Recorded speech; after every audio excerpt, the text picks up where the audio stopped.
Au niveau du recrutement et de taux de réussite, donc peut-être trois petites présentations, donc je vais essayer de vous les présenter en trois temps. Le premier concerne plus la formation d'origine de nos élèves, donc vous pourrez voir que à l'heure actuelle, donc en 2020, la représentativité se fait plutôt en trois temps, donc est plutôt tripartite, avec une origine propre au prépa intégré, donc au PEIP de type B ou A. Donc je vous rappelle ici bien évidemment donc, que nous recrutons sur cette catégorie de PEIP, donc les prépas intégrés essentiellement donc des PEIP, je vais y arriver, B, hein, donc le parcours correspond bien avec les attentes qu'on va avoir en génie biologique, mais nous recrutons également donc, des PEIP A, donc il ne faut pas être effrayé, hein, même si vous n'avez pas fait de biologie depuis un moment, à candidater. Une fois que vous avez réussi vos 2 années, essayez de voir, il y a quelques places, en tout cas à Clermont-Ferrand, pour vous rencontrer, vous recevoir, et donc ces étudiants s'en sortent très très bien. Une deuxième catégorie qui sont effectivement les étudiants ayant réussi donc les concours aux grandes écoles, hein, donc un peu plus de 20%, et puis l'autre catégorie, la troisième, sont les étudiants qui ont obtenu donc anciennement un DUT. Aujourd'hui, donc, vous devez avoir entendu parler, je pense, de l'évolution des DUT, hein, enfin en tout cas des formations en IUT, qui vont prendre plutôt une formation type international avec quelque chose qui va ressembler à un bachelor, donc à une formation sur 3 ans, qu'on appellera un BUT. Aujourd'hui, dans cette vidéo, je n'ai pas, moi, à ma connaissance, les capacités de vous expliquer et les aboutissants d'ailleurs sur l'évolution des recrutements dans notre formation. Mais aujourd'hui, il faut savoir qu'un tiers de nos étudiants provenaient de DUT et donc réussissaient très largement la formation et apportaient un degré d'expérimentation ou d'expertise expérimentale assez intéressante auprès de nos étudiants. Donc vous voyez trois grands types de catégories d'origine d'étudiants et puis bien sûr à côté de ça des étudiants ou des étudiantes qui ont suivi des parcours de licence ou ce qu'on appelle divers, donc qui viennent d'autres horizons. Alors au niveau des origines, bon, ça parle de soi, hein. Alors je ne sais pas si les Auvergnats fuient l'Auvergne, je n'ai pas cette sensation, mais en tout cas beaucoup d'étudiants vont venir découvrir l'Auvergne. L'Auvergne, vous pourrez voir que c'est une très belle région, autant qu'on soit étudiant ou pas d'ailleurs, mais en tout cas le site clermontois au sens large, donc pas uniquement sur le campus des CESO où vous allez pouvoir retrouver l'école, il y fait bon vivre. Le climat est assez clément, même si on pourrait penser qu'il y fait très froid, et même plutôt très clément, et un cadre de vie, un cadre étudiant assez sympathique, la possibilité de partir en randonnée, aller faire du VTT en 5 minutes en sortant de Clermont-Ferrand, donc c'est loin d'être négligeable. Donc pas mal d'étudiants, bien sûr qui choisissent la formation, mais aussi avec un cadre de vie assez sympa, voilà. Il faut penser que Clermont, c'est pas une punition, même si on pourrait le croire. Et puis donc des étudiants qui vont rester en formation, qui viennent déjà de l'Auvergne, hein, puisque les formations annexes, notamment par exemple nos collègues à l'IUT, forment des étudiants qui peuvent rejoindre la formation, et des étudiants internationaux qui vont venir dans le cadre d'accords bilatéraux ou de double diplôme avec ces pays-là. Donc je pense notamment par exemple à des pays du Maghreb, mais aussi des pays européens. Donc des étudiants étrangers donc, qui vont venir apporter avec eux donc, une culture, une façon de voir les choses différentes, ce qui permet également dans nos promotions voilà, d'apporter, d'échanger et de voir d'autres choses, et ce qui est intéressant pour un ingénieur en 2021. Alors au niveau du taux de réussite, vous pourrez constater qu'il est assez bon. La réussite, on va dire plutôt le passage couperet, se place sur notre 3e année avec un taux de réussite d'à peu près 90%. Et puis une fois que cet échelonnage-là est passé, on se rend compte que nos étudiants s'en sortent très bien. Alors il y a plusieurs raisons à ça, hein. La première raison, c'est effectivement que parfois on a des erreurs de casting, alors qui viennent pas de notre côté, mais plutôt l'étudiant ou l'étudiante s'est rendu compte que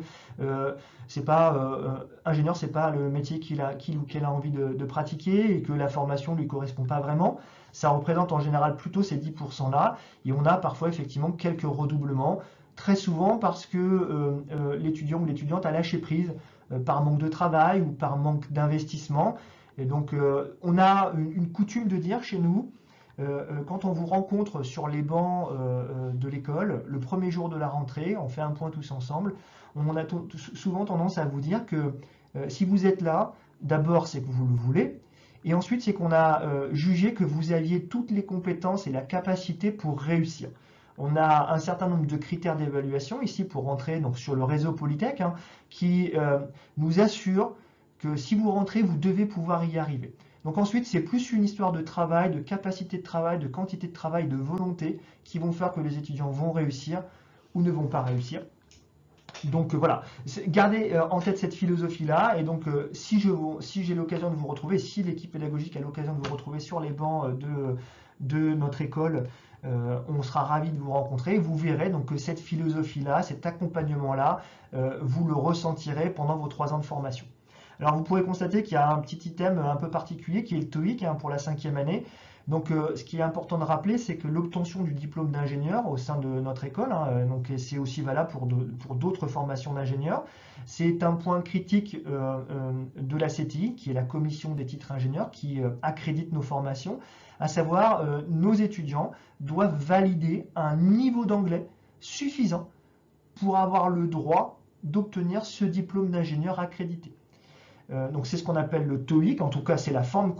qui a été choisie par la CTI pour évaluer ce niveau d'anglais. Donc aujourd'hui le niveau à cet examen, entre guillemets, il est de 785 et donc un étudiant pour être diplômé de Polytech Clermont en spécialité génie biologique ou dans une autre spécialité de l'école, on va dire en formation continue, va devoir également donc, valider son TOEIC avec ses 785 points. S'il ne valide pas de diplôme. Donc aujourd'hui, en termes d'insertion professionnelle, voici quelques données donc, sur le taux d'insertion moyen. Donc à moins d'1 an et à 18 mois, donc après l'obtention du diplôme. Aujourd'hui, il faut savoir que 6 mois après l'obtention de notre diplôme en spécialité génie biologique, 70-75% de nos étudiants sont en activité avec un salaire médian autour de 32 000 €, qui est en accord avec ce qu'on va pouvoir trouver pour des cadres débutants en industrie, notamment agroalimentaire. Ces chiffres-là, ils sont très cohérents avec les enquêtes CGE qu'on va pouvoir trouver assez facilement sur Internet. Et vous pourrez voir un petit peu cette répartition qui évolue un petit peu en fonction de la durée qui est passée entre l'obtention du diplôme pour nos élèves ingénieurs, avec une répartition qui est de plus de 70% au bout d'1 an en emploi. Ce qui va être intéressant également dans les chiffres clés, donc ce sont ces 2 tableaux, donc ils se séparent en 2 parties, donc population globale et puis ce qu'on appelle les diplômés en emploi avec le diplôme d'ingénieur. Là encore, à moins d'1 an et à 18 mois pour vous montrer l'évolution dans l'employabilité de nos étudiants. Donc on constate qu'au bout d'1 an, on a une insertion professionnelle qui est assez bonne. Alors je ne reviens pas sur les petites astérisques, je vous invite à aller voir les conditions qui ont permis de calculer ces chiffres, mais elle est de 86%, avec 17% qui vont continuer leurs études. Alors vous verrez que ce chiffre va vous paraître curieux, mais bon, il est explicité un petit peu en dessous. La durée médiane pour accéder à l'emploi, elle est de 1 mois. Environ, et vous verrez que le chiffre de stabilité de ce premier emploi est assez faible, il est de 20% environ, ce qui est assez logique, puisque nous savons que dans les premières années, dans les 2 premières années d'embauche de nos élèves ingénieurs, ils vont très souvent avoir besoin, soit pour des besoins et des raisons personnelles, soit parce qu'ils ont envie de faire évoluer leurs compétences, vont changer d'entreprise, ce qui explique cette stabilité qui peut paraître basse, mais en fait qui n'est pas tant que ça, pour un salaire brut médian de 2 500 € à peu près par mois. Donc on rejoint les 30-32 000 € que je vous ai présentés juste avant. Et donc à 18 mois, vous pouvez voir que ces chiffres évoluent bien sûr avec un taux d'insertion de quasiment 100%. Certains étudiants donc, continuent leur poursuite d'études, donc ce qui explique que ce chiffre dépasse 100%. Et donc vous pourrez retrouver ces items-là et leur explication un petit peu après. On constate que à 18 mois, la durée d'employabilité, d'accès est un peu plus longue. En général parce que les compétences ont changé, on cherche des cadres un petit peu plus expérimentés, mais que par contre le taux d'emploi stable est bien supérieur à 70%, avec un salaire médian autour de 2 700 € par mois. Brut. Alors au niveau des attributions particulières, Ça c'est intéressant puisque souvent on nous demande, voilà, un cadre formé en génie biologique, qu'est-ce qu'il va faire dans une entreprise? Et bien on constate que ce soit à moins d'1 an ou à 18 mois, il va avoir à gérer à peu près les mêmes missions, ou en tout cas les mêmes attributions, à savoir de l'encadrement de personnel, de la gestion de projet, hein, ce qui souligne bien ce que je vous disais dans la présentation il y a une trentaine de minutes, et puis bien évidemment de la gestion de budget, et parfois donc aucun de ces items, ce qui peut arriver, mais de la gestion de budget. Donc on voit bien que c'est vraiment, ce sont des attributions propres à des cadres et des cadres supérieurs, ce qui implique, lorsque vous intégrez la formation, de bien concevoir que nous formons des ingénieurs, donc ça demande quand même des exigences particulières, il faudra s'y tenir. Au niveau de l'entrée sur le marché du travail, donc deux présentations assez succinctes, donc à moins d'1 an et là encore après à moins de 18 mois, à 18 mois, pardon. Donc vous pourrez constater que pour des étudiants qui ont été diplômés il y a moins d'1 an, donc je vous le soulignais tout à l'heure, une employabilité en général plutôt d'1 mois, avec très souvent à plus de 80% un emploi qui va être trouvé dans les 3 premiers mois. Ce qui va être intéressant, c'est de constater donc, que cet accès au premier emploi, il fait très souvent suite au stage de fin d'études ou à une réponse à une offre d'emploi. Et à l'inverse, quand on regarde ensuite au bout d'1 an, hein, sur cette période-là, entre le moment où les étudiants sont diplômés et cette année qui passe, on se rend compte que l'accès à l'emploi qu'ils occupent actuellement, il est vraiment toujours propre à l'obtention de leur stage, qui signifie que ben voilà, le stage a permis de pérenniser au moins sur un CDD un petit peu long ou sur un CDI leur métier, ou alors à de la réponse d'offres d'emploi et que finalement le côté réseautage reste relativement faible. À 18 mois, vous pourrez voir que ces chiffres évoluent un petit peu. Donc à 18 mois, un diplômé, donc qui n'est plus jeune, un diplômé va avoir assez de facilité à trouver un emploi, en général, plus de 50%. Et puis en 6 mois, va réussir à trouver des choses qui correspondent à ses attentes, qui sont souvent plus complexes, parce que voilà, à 18 mois, on a des compétences qui ont évolué. Vous pouvez voir la comparaison d'ailleurs, hein, entre leur accès au premier emploi dans ces cas de figure-là et puis le moyen d'accès à l'emploi actuel qui en général montre quand même toujours la même chose, à savoir il faut répondre à une offre d'emploi pour trouver un métier. Ce qui paraît idiot quand on en parle comme ça, mais qui est essentiel. Et aujourd'hui on constate que pour nos étudiants, et je pense que c'est valable pour d'autres formations, pour trouver un emploi, il faut se donner les moyens de le trouver. Donc il faut en rechercher un avec parfois des critères qu'il va falloir ouvrir en termes de mobilité, de compétences, d'attentes qu'on va pouvoir avoir propres à ce métier. Pour terminer, au niveau des salaires, juste quelques grilles pour vous détailler les salaires que j'ai signalés précédemment. Donc à moins d'1 an, vous pourrez constater donc, que le salaire médian il est autour de 2500 € brut par mois. Et vous pourrez souligner malheureusement que ce salaire médian, en tout cas ce salaire, est plus faible pour les femmes que pour les hommes, ce qui est un constat, hein, et c'est important de le souligner puisqu'il reste anormal, et il est pour nous relativement problématique dans le sens où nos promotions sont très féminines.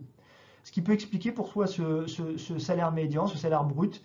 peut paraître un petit peu plus bas que dans d'autres filières. Ce qui va être intéressant, c'est à 18 mois de constater que les choses ont tendance un petit peu à s'inverser, ce qui est assez surprenant d'ailleurs, hein, mais que les montants des salaires évoluent dans le bon sens, avec un salaire médian qui augmente à 2700 € brut, et avec des choses qui peuvent largement dépasser les 3300 € bruts par mois, sachant que ces informations, bien sûr, ne correspondent pas salaire avec prime, mais bien hors prime. Et donc, je vous inviterai par la suite, si cela vous intéresse, à aller regarder le détail de ces enquêtes. Donc, en flashant, donc vous mettez en pause la vidéo et puis vous flashez avec votre téléphone ces infos. Vous aurez accès à ces enquêtes complètes et vous pourrez voir comme cela qu'avec les primes, hein, les montants sont bien plus conséquents que les choses auxquelles on peut s'attendre quand je les souligne ici dans cette présentation. Alors, en termes d'emploi par secteur d'activité, de manière générale aujourd'hui, donc les secteurs d'activité touchés sont pour nos étudiants, ils vont trouver, enfin nos élèves ingénieurs diplômés vont trouver donc dans la pharma, santé, sens général, hein, en agroalimentaire, Et puis dans les domaines propres à l'environnement, je le soulignais tout à l'heure, qui a tendance à monter en puissance hein, pour des raisons sociétales qui sont évidentes. Et au niveau du type d'emploi qui vont être exercés par nos étudiants, par nos élèves ingénieurs, trois grands types, allez quatre on va dire grands types, la R&D au sens large, que ce soit en entreprise ou dans des laboratoires publics, la qualité, là aussi au sens large, dans les deux domaines. On peut d'ailleurs y inclure les affaires réglementaires, même si c'est un petit peu dissocié. Les domaines propres à la production, dans la pharma, la cosméto ou l'agroalimentaire, et donc des choses propres à ce qu'on appelle les études et conseils, qui sont montées ces dernières années en termes de chiffres, qui sont en fait des entreprises qui vont recruter des élèves ingénieurs pour ensuite les dispatcher en fonction de besoins particuliers dans d'autres entreprises, donc sur ce qu'on appelle les sociétés de conseil, hein, ou type Alice Farm, etc., pour ne pas faire de placement de produits, mais qui ont été un parrain de promotion, qui vont en fait avoir un bagage d'ingénieurs et donc un bagage de compétences et vont pouvoir diligenter spécifiquement sur des durées plus ou moins courtes, sur des missions plus ou moins courtes, ces jeunes diplômés pour des entreprises qui n'ont pas forcément velléité à faire un recrutement pérenne sur le domaine et donc vont pouvoir s'adosser à ces sociétés.